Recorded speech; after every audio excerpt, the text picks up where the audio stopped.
अस्सलाम वालेकुम अज़ीज़ तलबा व तालिबात, अस्सलामु अलैकुम व रहमतुल्लाहि व बरकातुहू।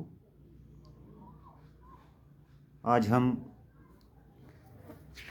10वीं जमात ख्वाजा अल्ताफ़ हुसैन हाली का किताब जिसका अनवान है नौकरों पर सख्त गिरी करने का अंजाम को पढ़ेंगे।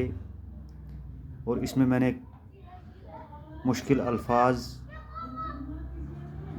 कुछ मुश्किल अल्फाज ढूंढे हैं तो जिनका मैंने माना लिखा हुआ है, आप बुक पर देख सकते हो स्क्रीनशॉट लेकर। तो चलिए स्टार्ट करते हैं। एक आका था हमेशा नौकरों पर सख्त गिर, दरगुजर थी और ना साथ उनके रियायत थी कहीं। आका मालिक यानी कि पालने वाला, सख्त गिर हो गया जो सख्ती करता था, जालिम था, जुल्म करता था। दरगुजर माफ़ करना, रियायत मोहल्लत, यानी कि इस शार में अल्ताफ़ हुसैन हाली फरमाते हैं कि एक आका जो था, एक मालिक जो था, वो नौकरों पर हमेशा सख्ती किया करता था। गर कभी कभार उनसे गलती हो भी जाती तो उन्हें माफ़ करने के बजाय उन्हें सज़ा देता और काम से कभी उन्हें मोहलत न मिलती थी। बेसज़ा कोई खता होती न थी उनकी माफ़, काम से मोहल्लत कभी मिलती न थी उनके तईं। तईं हो गया यहाँ पे तरफ, खता कहते हैं गलती को, ठीक है। इस शायर में शायर फरमाते हैं कि बग़ैर सज़ा के कभी भी कोई गलती उनकी माफ़ नहीं की जाती थी और मालिक की तरफ से उन्हें कभी काम से मोहल्लत नहीं मिलती थी। आगे देखिए, हुस्न खिदमत पर अज़ाफ़ा या सिला तो दरकिनार, ज़िक्र किया निकले जो फूटे मुँह उसके आफरीं। इस शायर में शायर फरमाते हैं कि नौकर बेचारे जो भी थे वो हमेशा अपना काम बड़ी खुश असलूबी के साथ, बड़े नेक तरीके साथ अपना काम सरअंजाम देते थे। तो बदले में उन्हें मालिक की ओर से हमेशा बेइज्जती, सख्ती बर्दाश्त करनी पड़ती थी बजाय तारीफ़ के, ठीक है।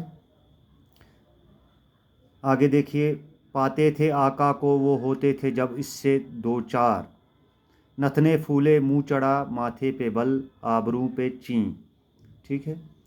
इस शायर में शायर फरमाते हैं कि जब भी उनकी मुलाकात अपने मालिक से होती थी, किनकी? नौकरों की। जब भी नौकरों की मुलाकात अपने मालिक से होती थी तो उनका मालिक हमेशा अपने नौकरों को देखकर नाक चढ़ाना, मुंह चढ़ाना और घुमंड व गुस्सा हमेशा उन्हें देखने को मिलता था अपने मालिक की ओर से। थी न जुज़ तनख्वाह नौकर के लिए कोई फतू, आके हो जाते थे खाइन जो के होते थे अमी। इस शायर में शायर फरमाते हैं कि थी न जुज़ तनख्वाह नौकर के लिए कोई फतू, आके हो जाते थे खाइन जो के होते थे अमी। यहाँ पे फतू है, फतू का मतलब है कामयाब और अमी का मतलब ईमानदार। इस शायर में शायर फरमाते हैं कि नौकर हमेशा अपना काम बड़ी खुश असलूबी के साथ, ईमानदारी के साथ करते थे, जबकि उन्हें उनकी उजरत उतनी ज़्यादा नहीं मिलती थी। फिर भी उन्हें हमेशा ताने और सख्त गिरी का सामना मालिक की ओर से करना पड़ता था। आगे देखिए, रहता था एक एक शरतनामा हर नौकर के पास, फ़र्ज जिसमें नौकर और आका के होते थे तईं। तईं मीन्स मुकर्रर। तो इस शायर में शायर फरमाते हैं, रहता था हर एक शरतनामा, शराइतनामा हर नौकर के पास, फ़र्ज जिसमें नौकर और आका के होते थे तईं। शायर क्या फरमाते हैं? शायर फरमाते हैं कि नौकर और मालिक के दरमियान एक एग्रीमेंट, एक शराइतनामा होता था। ठीक है, जो कि किन के दरमियान होता था, एक नौकर और एक आका के दरमियान मुकर्रर होता था, काम पर आने से पहले या काम के दौरान, ठीक है, तब जाकर बेचारे वो कुछ अपने मुंह से बोल नहीं पाते थे। गर रियायत का कभी होता था कोई ख्वास्तगार कहते हैं मांगने वाले को, जहर के पीता था घूंट आखिर बजाए अंगबी कहते हैं शहद को।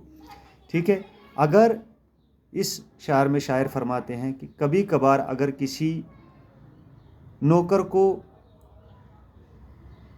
रियायत ज़रूरत पड़ती थी, रियायत मांगने की ज़रूरत पड़ती थी, तो मालिक की ओर से उसे ऐसे कलाम सुनने को मिलते थे जिससे उसे, जैसे मान लीजिए आप कि वो जहर के घूंट किस तरह पीता था, शहद समझकर पीता था।